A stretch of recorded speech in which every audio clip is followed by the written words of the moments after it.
lovely listeners. Welcome back to another episode of DRL, where we're talking everything dating, relationships, and love.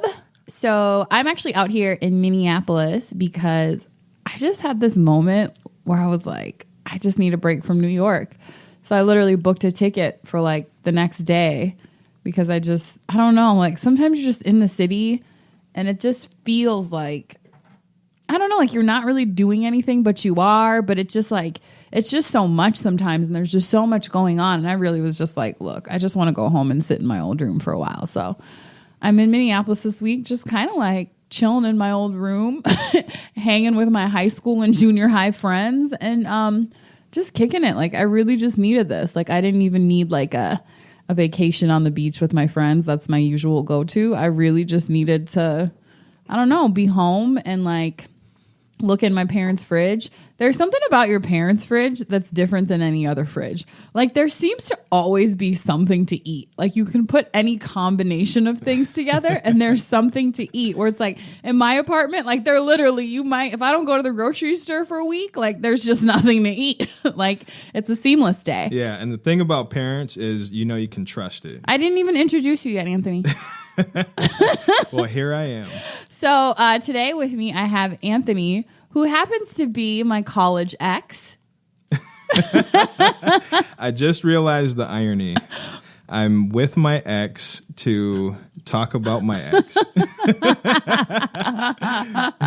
So anyway, as Anthony said, we're just going to be talking about kind of his relationships, including me. And he recently got out of a relationship and is single, so we may discuss that a bit too.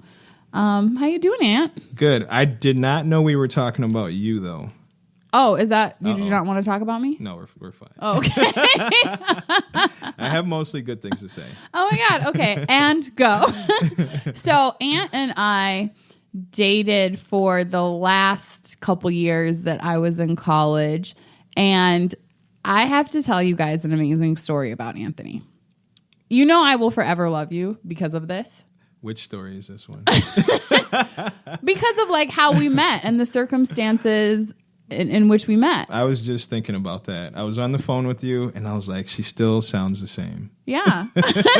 So this was 2005-ish. And I'm pretty sure I've talked about this before, but I went to Iraq. I was in the military.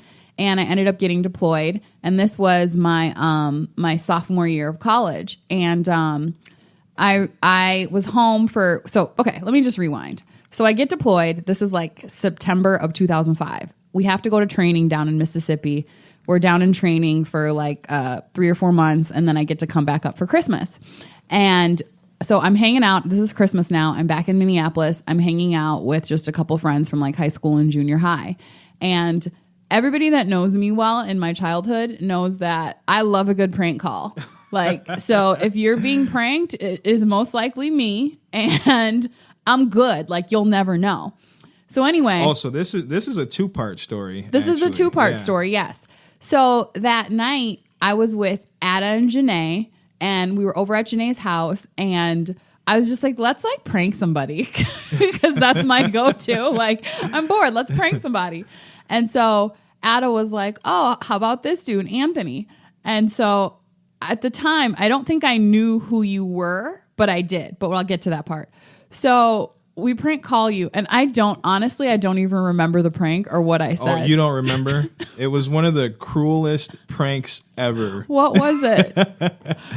So I'm sitting at my grandparents' house in Mississippi.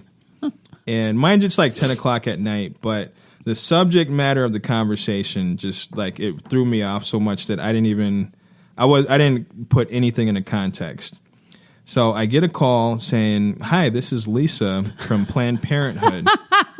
And somebody came in and tested positive for an STD. Oh my God, that was a really cruel prank. They put you on the list of people they might have given it to or contracted it from. So we need you to come in ASAP. Oh my God. I promise I'm not this cruel anymore. I would never do something like this now. That's so mean. You know, it's funny that we can laugh about it now. But at the time, oh my God, my stomach drops. And oh my God, I was such a bully for that. That's horrible. I knew exactly who I thought it was. I'm like, I'm going to get this mother. And this was probably like 9 p.m. at night too. Yeah. So it was just like outside of business hours. Yeah. But getting a call like that, you don't look at anything in context. Right. So I'm sitting there. I don't say anything. I oh my God, Aunt, I can't even listen to this because it's so cruel. I'm like, yo, I can't believe I did this. Right. That's cruel. So I start asking questions, and she's like, do the HIPAA code 39-60. She's like good at this. Like she's done it. Now, I had worked at a dental office time. at the time, so I understood HIPAA laws really well. And like nobody really, actually knows the codes. So to anything. Which really just fed into the whole thing, right? I'm like, okay, so she knows what she's talking about. So, and then all of a sudden, there's this dead silence, and she kind of leaves me hanging for a second. She lets me know later that she had to put the phone on mute so they could all sit there and laugh together. Oh my God, this is horrible. And I'm hearing this silence, and I'm just like, oh my God, they're doing the silent treatment on me so they can see when I can come in. And then she gets back on the phone, and she says, you know what, Anthony, you're such a nice guy that I want to let you know this is a prank call. So first off, I just want to apologize for that. Not sure if I ever did. I could use a few more. So sorry for that. That was very cruel. I was very young. I was like, I don't know what, 19 at the time. No, you know what? It's funny because I actually appreciate your sense of humor. Okay. As twisted as it is, it was a good conversation starter. So after that, we then get to like talking on the phone. Yeah. Like I was like, oh, by the way, sorry, this is like a prank. Anyway, you sound really nice. Tell me more about yourself. And then I'm for the next half hour that we're on the phone, I'm still trying to get over this whole thing because my whole life flashed before my eyes. Maybe it was just like a good lesson. I mean, I don't know how you were living at the time, but maybe I helped you out. Yeah, you're right. It let me know that I can't. I can't get caught slipping. You're welcome. So anyway, we have this whole conversation, and one of the girls I was with, Ada, was like, "Oh, like I think you might know this guy actually because like he ran track for this like rival school." And I was like, oh my God, I do remember him. And then I remembered, and this was like before, I think, Facebook. So it wasn't at the point where she could just be like, here, let me just pull up a picture of him on Facebook. Right at the beginning of Facebook. Right, but not where people used it for things like that yet. And I was like, yeah, I think I do know him. And I was like, oh my God, I remember seeing him at track meets. Like, I thought he was so cute. It's that guy? Oh my God. And like, I got all excited then because because you had them track legs. I remember you had them track legs. And I was like, I didn't forget. So anyway, after that, like we just sort of started talking, like, I don't know, maybe daily. Or did we go out? Did we end up meeting up at that point? So we ended up meeting up, but we talked for about a week first. Mm-hmm. And I remember you were kind of secretive, so you wouldn't share a whole lot of information with me. And I think the first 2 days, I didn't even know your name. And me being me, I'm just like open book, but I can't even. She tells me her brother's name as a hint, but doesn't tell me her name. Why wouldn't I tell you my name? And then after a couple of days, I developed this image of what you look like, and you tell me your name is Tanisha, but just due to the way your voice sounds, I thought you were a white girl. I don't know why. It's stereotyping. Thought you were a white girl. And fast forward, when I come back home, we ended up going out, and it was like a partial blind date because I had no idea what you looked like. And I remembered you, but we'd never actually like talked. So she shows up to my door, and I open the door. Wait, I came to your house? Yeah. Oh, what kind of crazy shit was that in my young age? The things we do when we're young. Right. Like now if somebody told me they were doing that, I'm like, absolutely not. You mean in a public place. Right. Like, I don't know what I was thinking. So she comes to my house, and I open the door, And I'm thinking there's more shenanigans going on. I see this black chick, she's good looking, and I had developed this image of this kind of like a little bit chubby white girl. So I'm looking around thinking that Tanisha sent her friend up to the door for her. And I'm like, oh, you're black. Oh, and I remember you saying that. With this look, like, what the hell? What the hell is that supposed to mean? Because you look disappointed. Like, no, oh, you're black. I was not disappointed, but I well, when a black man says, oh, you're black, it's like, right? Did you not want me to be? Yeah, and I get how that came off, but I was just I had developed just such a different image in my head that I was just I was surprised, and given the nature of how everything else was going. How it had started with the prank. There was nothing else that could surprise me at that point. So we're sitting at the restaurant, and she's just giving me this weird look, just like kind of mean mugging me. And so she finally asked, so she's like, have you ever dated a black woman? As if I'm like actually disappointed that she's black. And I was, I was actually, I thought it was a good thing, but just still very taken aback. So then what happened? I seriously don't remember this part of it. So we went to... Not Chino Latino. Figlio?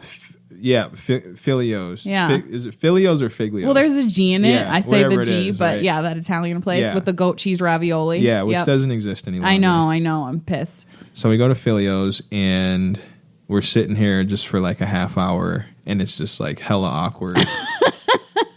And then, so she asked me, if I've ever dated a black woman. And I'm just digging myself into so many holes at this point. I'm like, no, Tanisha, trust me. I love black women. You want to see a picture of my ex?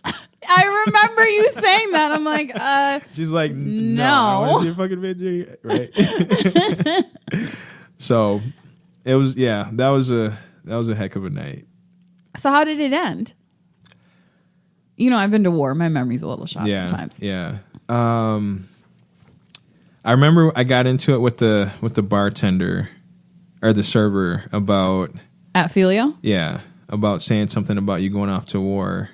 You said something about being in the military and you were going off to war, and he's like, well, that was a dumb idea, wasn't it? Yeah, it was something very insulting, and I remember you kind of like checked his ass real quick. Yeah, so I checked him on it, like, dude, like, what the hell are you doing? Like, disrespecting our service people, but kind of in a more aggressive way, and for some reason that seemed to win you back over. So everything I did, like a man that can stand up for me and himself. So everything I did before that was pretty much erased by that moment. I remember. And then we hit it off from there. Well, here's the unique thing about this whole thing with Anthony at that time. Like, I think I told him pretty early on, like, oh, by the way, I'm just in town for like another couple weeks, and then I gotta like go to war, like literally, like I'm leaving the country. And he just like was so unfazed. Like, you were literally just like, oh, okay, cool. And I don't remember how we decided to sort of like make things official. Yeah. But like it just wasn't really a thing for you. Like, you weren't. And I was like, does he know? Yeah, I'm one of those. Does he know what I mean when I say I'm going to war? Yeah, I'm one of those people where I'm like, oh, we'll figure it out. We'll make it work, right? I'll just go to Iraq with you. Don't worry about it. So I was in Mississippi for like 6 months training. And then that March, so this was like March 06, we were leaving. And so when we were about to leave, like, you could have like your family and other people come visit. And so Anthony came to visit at like this going away ceremony. So we got together in like December. We're talking on the phone from like December to March. And then in March, it's like, oh, okay, like I really have to go to war now. So he like comes down to Mississippi, and we just like spend the day, and we had to have our uniforms at all times. So I couldn't even like be in some cute stuff for a while. Like, I was just walking around in this uniform all day. Yeah, and I tell you, you can't tell the guys apart from the girls when they get all their battle gear. You're like, which one's Tanisha? Oh, that's a man. They all look the same. Oh, that's a white girl. It's not her. Right. So then I went away, and this is the thing that I will literally not ever forget about you, or ever like not be thankful for. And you were so there for me. Like, outside of like my family, like, you were literally the person that was just like there for me. Like, I would call, and Anthony's in college at this point. He's going to the University of Minnesota. And like, I would literally call him whenever I could use the phone. And so he'd like answer his phone and be like, hold on one second. Like, I'm just in class right now, but like, let me like step out of class for a minute. And like you just literally always answered the phone. Like, you were always talking to me. Or like the movie theater. Yeah. Like, he'd literally be in a movie theater. Like, hold on one second. I got to get out this movie theater. Like, it was just like so great. And one of the things that people always asked me after I got back was like, well, do you feel like he was faithful? And you know what my answer was? Don't matter. I actually don't care. Like, like, because I'm like, whatever he had to do to be that there for me in the way that he was, like, shout out to it, whatever it was. And like, I do believe you were faithful. It's totally fine if you weren't. Were you faithful? Are you putting me on the spot? No, I mean, I guess I'm asking, but know that in me, I was faithful. Oh, okay. And know that if you weren't, I still seriously would feel the exact same way I feel, because I was just like, it didn't change anything, and you were still like 100% there for me. And like, I will like never ever forget that time in my life. Like, well, awesome. And you made that time so much easier, because it was like, a crap time at times. And you just like alleviated that in a lot of different ways. Oh, good. I mean, and for me, that's just my ideal on what a relationship is. That you got to be there for your woman when she's going through tough times. And she's going to do the same. So I'm trying to remember how things ended with us. It's funny how every person that I've dated, I'm still pretty much friends with all of them. Mm-hmm. So I don't quite remember how we ended off, but I do think it's remarkable that that we can still remain friends, that there was nothing like major or tragic that happened where we're like mad at each other till this day. Yeah, no, we've always, like, I think very shortly after that, like after we broke up, we were like friends and like have stayed in contact like forever, ever. Yeah. Yeah. You might be my favorite ex. Oh my goodness. Is that good or bad? That's good. I mean, there's only like one I really don't talk to, like one where I'm just like, bruh. Yeah. Other funny story that I really love is, so before I dated Anthony, I only dated 2 guys in college, and the guy I dated before Anthony, I don't know, they had some sort of weird, I wouldn't call it a rivalry, but it was definitely like a, I don't like, oh my goodness, like, really? I don't, but it was definitely like a, I don't really like that dude, or I don't know what it was between either of them, but it's just like, you're in college. We were dating each other's girlfriends. Was what it was. Wait, did he date somebody else you dated? Yeah, he dated my ex-girlfriend, and then before me? Yeah, and then I dated you. Uh-huh. So it was just kind of this Wait, weird, who was the girlfriend that he dated before? Can you give me an initial? I don't remember this. The Asian girl. Oh, okay. Yeah. Okay. Yep. So that caused a little bit of tension, but funny enough, he and I are actually really good friends now. I know, and I love that. Like, one time they sent me a picture together, and I was just like, oh my God, this is like great. Like, they're friends. Yeah, he actually turned out to be a really cool guy and a really great friend. Not to toot my own horn or anything like that, but I feel like I know how to pick them. No, dead serious. Me and my mom were talking about this. Like, I think my picker is on point. Like, I think that I generally pick really good men. And even if it doesn't work out in terms of like the relationship, like, they're generally people where I'm like, I want that person still in my life, forever. Yeah. Well, I think what it is, you're kind of like me, where you have high standards. So even like your worst is most people's best. Right. So I think that's what it is you tend to go after people who are ambitious and, people who are affluent, people who are, motivated. I'm not a gold digger. Oh my goodness.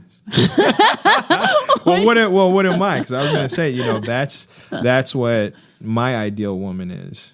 Affluent? Yeah, absolutely. Like rich? Or getting there. I ain't saying he's a gold digger. Right. So what's been going on with you, I guess, relationship-wise since we broke up in I don't know, 07? What's been happening? It's been a while, huh? Yeah, it's been a while. So I am actually recently out of a relationship. And when I was kind of talking about my ideal woman, that's kind of what I thought of right away was... the affluence. No, I'm kidding. Well, it's kind of a double-edged sword sometimes, right? My recent ex is a very competitive person, and so am I. So sometimes you have that competition, and generally it's healthy, but it can also create conflict in your relationship. Mm-hmm. So that's one thing I've been dealing with and learning about myself is where's that healthy balance when you're going after somebody who is also very motivated and ambitious. Why did you view it as a competition? Why did I view it as a competition? Yeah. I mean, sometimes there was just blatant competition. I mean, well, you guys, okay, so they worked in the same industry. Yeah. But if it wasn't for that, like let's say you guys worked completely different industries. Amanda and I like to compete over everything. So it wasn't just a work thing. Yeah. It was like we would find stuff to compete over. Like what? I mean, like when we work out, it's about who can log the most calories on their Apple Watch, who can go the most days in a row working out. Just pretty much everything. When we're golfing, it doesn't matter how bad we are, we're still competing with each other. Which in a way is good because I think it sort of breeds a mentality of like always striving for more. Yeah. You know, like in everyday fashions and settings, and you sort of like need that, I think, to keep the motivation going. But yeah, you're right. It can get to a point where that can teeter-totter into a unhealthy stage where it becomes like, oh, I have to do better than this person. Right. You know, and it becomes like the reason for doing something versus just I'm doing it and I want to motivate them and I want them to motivate me. Yeah. Yeah. And I think ultimately that can be blinding and become intoxicating. Mm-hmm. We both have, very addictive personalities, and that really just feeds into that quest for competition. Mm-hmm. How long were you guys together? We were together for about 4.5 years. That's a long time. Yeah. I mean, especially at this age. Yeah. Did you feel like this was it? That's I don't know how to answer that question. I was definitely feeling out the relationship, and some people might feel like, hey, that's a long time to feel out a relationship, but end of the day, it's forever. Right. So you got to make sure that it's a good fit, and also that you have the same things in mind for each other. So when you say you were feeling out the relationship, like what were you looking at or for? Because 4.5 years, frankly, is a long time. Yeah, and it's really tough in the end because we do have so much in commman. Mm-hmm. We're both realtors, both very competitive, and on the surface, you would think that means that that's the best fit for you. But sometimes you also need somebody to balance you out.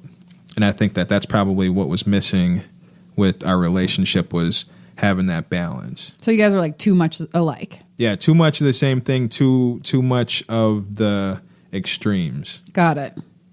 So, and this relationship was, I can definitely say, my toughest, because Amanda is such a good woman. And she has so much to offer and doing so many things, just achieving so many things that I've never seen anybody else achieve. Mm-hmm. And I've learned so much from her. So it's tougher to walk away from a relationship like that than if everything was horrible. Right. You know, that is the part that sucks, when it's like you're with a person that is a really great person. Yeah. But you just know, based on something in their personality, like, this can't be for me forever. Yeah. Which is like the hard part, because you almost want it to be like they're so horrible, like they did everything wrong, and then it's easy to walk away. Say, yeah, man, she slept with my best friend. Say, slept with my dad or something, right? Slept with my mom, right? But no, it wasn't any one thing, and I think we just both realized that, the way we compete isn't always healthy for both of us. Have you guys talked since you broke up? A little bit. It's been more like logistics. Like, please return my sweater. yeah, pretty much. Like, hey, I have your T-shirts. You need to come get them, or right. I'm still at that point where, like, if I get a text message or a call from her, like, my stomach drops, and I'm just like, oh my God, should I answer? So, still kind of in the midst of it. Right. Haven't seen each other since the breakup, and we've just talked a handful of times, and I know her very well, and I think it's because we both just kind of have this mutual understanding that us talking more is going to bring out more of those feelings. Right. Just remind us of each other. And really, we just need to really be focused on our careers right now. Right. Have you guys talked about the relationship and any possible reconciliation, or was it just completely clear to both of you that, this was kind of it? Not really. No, there wasn't much talk about how to make it work and all that stuff. And I think that's because we both just understand we gotta stay the course. We got to move forward with the way things are. Maybe there is some opportunity down the road for that to happen. Are you open to that? You definitely asked a tough question. You know what? I really can't answer that one. It's, because right now it's just about me doing me. Right. So I have to see where I'm at in order to be able to really answer that question. And it's only going to come with time. Right. I think that's the biggest thing about the just breaking up in general. But with this one, I learned so much about myself. What did you learn? Well, I learned that I like a lot of freedom. And, when you're in a relationship for that long, it does you put pressure on yourself. Because after a while, you're like, well, we've been together for 4.5 years. The time becomes a part of the reason versus. Well, and we got to make a decision. We gotta either start having kids, get married, as well as the external pressure. I'd say probably 4 or 5 times a day, I have somebody coming up to me asking me, when you guys getting married? When you having kids? So God, that's annoying. Yeah, there's the internal pressure that you put on yourself, and then there's parents. Parents are always pushing you to want to have kids because they want to say, if you wanted more kids, you should have had more. Don't put that on me. And my thing is, if you want kids, you go date them. You guys can have all the kids you want. I mean, it's definitely been a challenge. Because when we broke up, I moved into the house that I'm flipping right now. Because you guys are living together. Yeah, and the first time I've ever lived with somebody that I was dating. So it was pretty serious. And when I moved into that house that I'm flipping, I had no running water, no plumbing, no sinks anywhere in the house. So I was having to go to like LA Fitness and shower for like the first week and a half, and I feel like I was living in a third world country. So that was a challenge in and of itself, and just this being such a busy time of year for real estate and the emotional aspect of it. Because like I said, she's a wonderful woman, and I definitely miss her a lot. So there was this sense of dealing with the doubt in myself on, is this the right thing? Does this make sense?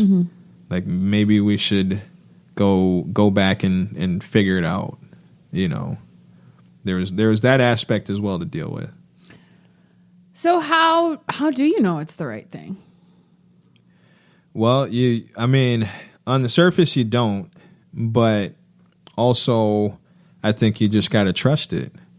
And ultimately, I know that whatever happens, I'll be okay. Because, right now I have good problems, right? Like, I'm jokingly like living in a third world country, but really, I'm so extremely blessed, doing very well in my business. And, as a black man, I'm a role model for so many people around me, big and small. And then on top of that, I have so many people who want to come to my aid and just help out with stuff. Not having any furniture, no dishes. Man, I probably have like 8 sets of dishes by now. I got more tables than I could ever use. I got more hand-me-downs. I got blankets. I got so many people like just giving me stuff because they know how it is as a bachelor, right? Right. And us guys, and your mom especially, like your mom's so like, here, have it. Like Anthony's mom is the type of person where you'd be like, that's a nice necklace, and she'd just take it off and be like, here, have it. And it's like, no, I was really just. So you got to be like careful what you compliment. Like, next time I'll be like, this is a really nice house. Right. Trying to own some property. Your diamond ring. Right. I love your husband. No. Ooh. I'm telling. You know what I feel like the worst part of a breakup is? Like, worse than the emotions of going through it, worse than like sort of the doubt of wondering about the future. It's like having to explain it to people over and over again. Like, because it's just like unsolicited everywhere you go. It's just like, it's almost like you didn't realize how much a part of the person that you became, how much you became a part of them and they became a part of you. Right. Because it's like literally every time you're seen out alone together, it's like, oh, well, where's such and such? Right, it's like, I'm like just walking to the corner store. I could do that alone. Yeah, like. There's 2 types, right? There's the people who will just come out and blatantly ask you what happened. That's me. And then there's a type of people who won't ask you, but they're going to give you that look, right? Like they're expecting you to tell them what happened. Right. And then they'll say, oh, don't worry about it. You don't need to tell anybody else. This is your thing, right? You just have to tell me. Just tell me, right? Well, here's the thing, Anthony. After this, if anybody asks, you just refer them to the episode, this episode of the podcast. Like, what happened? You know what? I spent an hour talking about it. Here you go. I'm not redoing this. Yeah. I'll send you a link. Right. How did your family feel about it? It's interestingly, not something that we've really went over. You haven't talked to your mom about it? I mean, we've talked about it, but it was just support for the decision. It was, okay, that's where things are at. All right. That's what we're going to deal with. I mean, obviously she was sad about it. She really, really likes Amanda. But ultimately, whatever decision Amanda and I make, she's going to support it. Right. So are you back out in the field, in the world?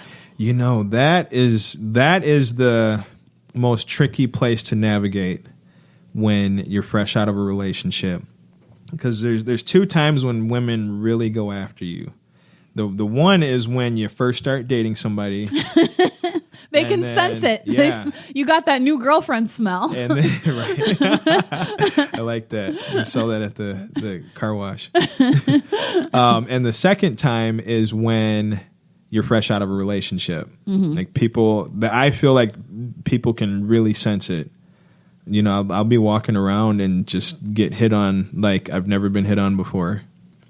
So, you know, it is a delicate place for me because being fresh out of a relationship, that's not where your head's at. Well, not where my head's at anyway. And that's conventional wisdom about how to get over somebody is go date somebody new. The best way to get over somebody is to get under somebody else. And for me, I don't condone that, by the way. Yeah, the thought of that.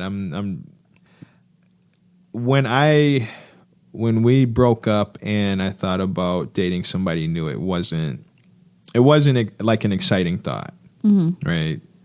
So right now it feels like more like something I'd have to push myself to do, right? You know, and I'm just I mean, and I don't really believe in that either. That you know, once you're out of a relationship, you need time to heal.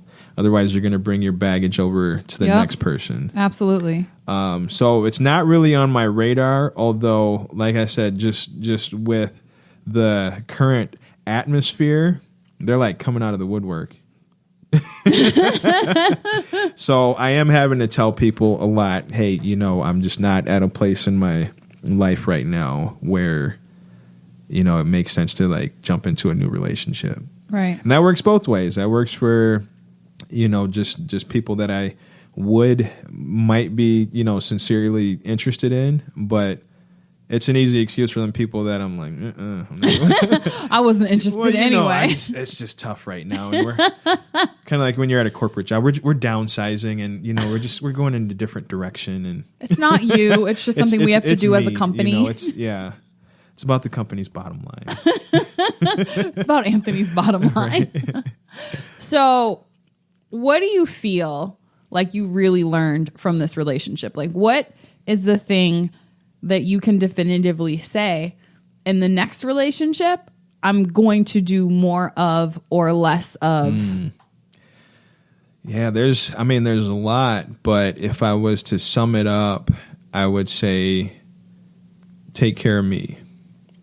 Just be okay with, you know, being selfish and setting boundaries.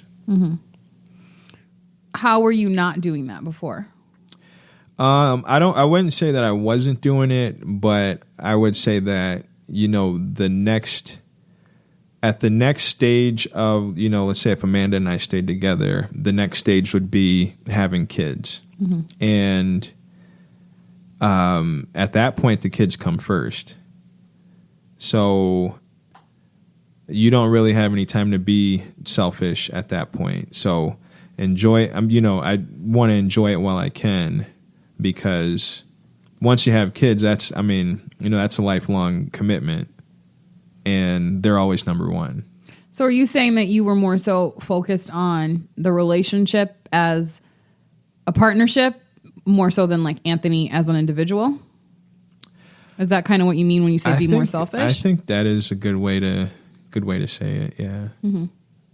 I'm at this like weird point in my own relationship where, you know, I go back and forth with what is being selfish and what is just doing what I need to do for me. And I'm never really sure like where that line is, but I do feel like sometimes I get up in the morning and the first thing I'm thinking about is, okay, so like Chris has to do X, Y, and Z today. Like, let me make sure he does this. Let me make sure he does that.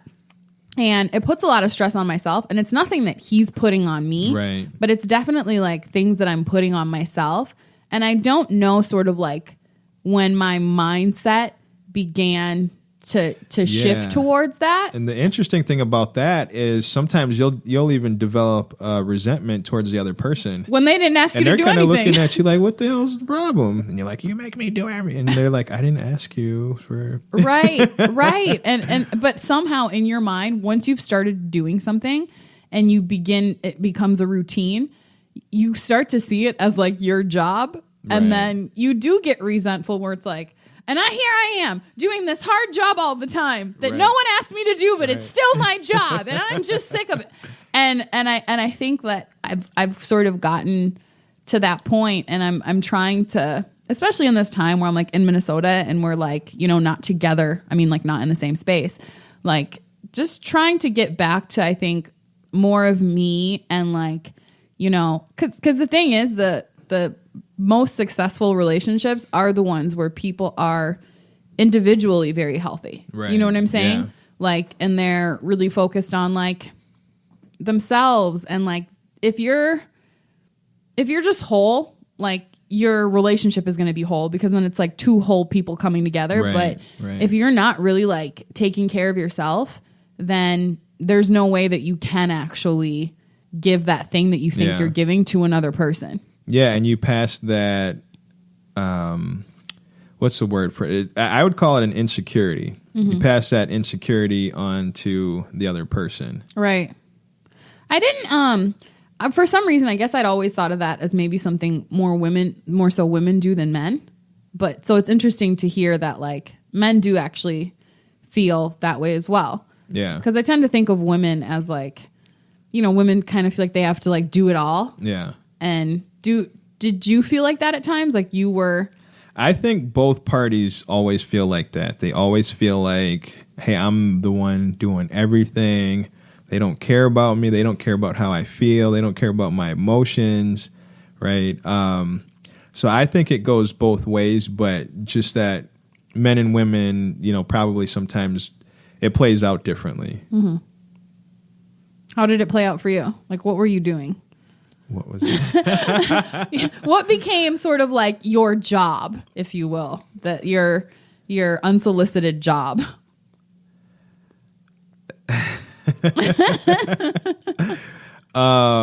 Okay, we talking about the stuff we can, the PG stuff, right? Wait, what kind of other job? Wait, what jobs you talking about?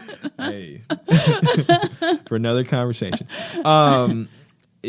Yeah, I mean that's hard to really quantify, because it really comes down to there's a lot of little stuff that you do in a relationship, right? And I think most people really don't get upset about the big stuff, but it's just the little things that add up, and that's what makes the resentment so complicated, because you can't really point to any one big thing. But on your own, us being selfish people in the world, we keep a tally of everything that we've done, right? And this other person has no idea. I laugh because it's so true, because it's almost like we automatically do that. Yeah. And it's not fair to the other person, because they have no idea that you got this freaking scoreboard that you're like you mentally keeping notes of, right? Right. And sometimes we don't even like consciously know it ourselves, but it is there. Right. And then one day, you know, you're having a little bit of a conflict, and then you just throw all that up on the other person. You're like, the score is 82-1. Right? Wait, where did you get this board? Yeah. I had it installed so you could see. Right. So I think that's really the big thing, is just being able to take a step back and saying, hey, I got some stuff I need to work on, because I'm doing some things that aren't fair to you even, and it's affecting the way I think about you. Breaking up it's really about finding yourself, right? And understanding what your pet peeves are, and what things what you're bringing to the table that you got to fix. What are your pet peeves? Pet peeves, No, but really, like, what type of person, personality-wise, would you just shy away from now that you sort of have a new discovery of exactly somebody who you are? who's balanced is, and I know that sounds like duh, but I have a very relaxed personality, so somebody who is very outgoing, that can be tough for me to deal with sometimes. Wait, somebody who is outgoing? Like extremely outgoing. That's hard for you to deal with? Yeah. Really? Yeah. Why? Well, I mean, Do you love how I took that as a personal insult? Why? It's just about energy. Because, to somebody who's really introverted, somebody who's really extroverted is just like way over the top, right? And for somebody who's really extroverted, an introvert can be boring to them. So for me, I like somebody who takes time to think about what they say, for instance. So when I come across somebody who's like, I'm going to say whatever's on my mind, I have no filter, and they say it as if it's a good thing, like, to me, I feel like people should think about what they say. Are you an introvert? Everybody's, I've never thought of you that way. Everybody's on a continuum. I am definitely more introvert leaning than extrovert. And I would say that you're probably on the other side. But neither of us are an extreme. Right. Okay. Like, everybody has their introvert extrovert moments. And I was listening to, or I was on Facebook reading somebody's comment one day, and they were talking about how they became more introverted as they got older. And I definitely see that. Like, for me, it's been kind of the opposite. I have grown more extroverted as I've gotten older. But point is, like, everybody goes through a transformation. You mean you've gotten more introverted or more extroverted? I've gotten more extroverted. Oh, okay. I'm the opposite, I think. I think I've become more introverted. Yeah. I feel like people kind of do that switch as they get a little bit older. Right. Because I think when you are one extreme or the other, it's sort of to put yourself in a certain type of comfort zone for what you think is the right thing. Or it's like, oh, I feel like, extroverted people are more popular. They do things right. So let me be more extroverted. And so then as you get older, I think you just fall into more so naturally what you are versus what you think you should be. That stuff is overrated. I'm doing me. Right. So speaking of doing you, what's next for you? Relationship wise, work wise? Yeah, that's a good question. So I have this house that I'm flipping. My plan is to flip the house, sell it, and then I want to buy a fourplex. Nice. So that's next on my radar right now. Relationship wise, everything's really still up in the air. Not anxious to jump into something new. And there's a part of me that feels like, well, hey, you still got to keep your eyes open because you don't want to miss something, somebody that might be perfect for you. Right. But also just being okay with that. Like, hey, I just got to do me, right? I don't need to be on the prowl and keeping my eyes open. I just need to focus on what is important in my life. Right. Making the best you. Family. That too. Yeah. And this has been great. You're seriously one of my favorite people, not just one of my favorite exes. I had a good time. But one of my favorite people. You're just a great dude. And I've always thought that. And great things are always going to come to you. Thank you. Yeah. So thank you for coming on today. Can people reach out to you? All right. Yeah. So if you know anybody that's looking to buy a home, sell a home, or invest in real estate, you can get a hold of me on Facebook, Anthony Dew, like Mountain Dew, or you can check me out on Instagram, Anthony Dew 612. Well, thank you so much, Anthony. And to you guys listening out there, please let me know what you think of today's show. You can always reach me at Tanisha Wood on Twitter, Instagram, and Facebook. And thanks for listening today. Until next time, wish me love. Hello again, my lovely listeners. Thank you so much for tuning in to today's episode of DRL. If you like the show, be sure to go on iTunes and leave a rating and also write a review. And don't forget to share with your friends and tell them all about DRL. Thank you so much for supporting.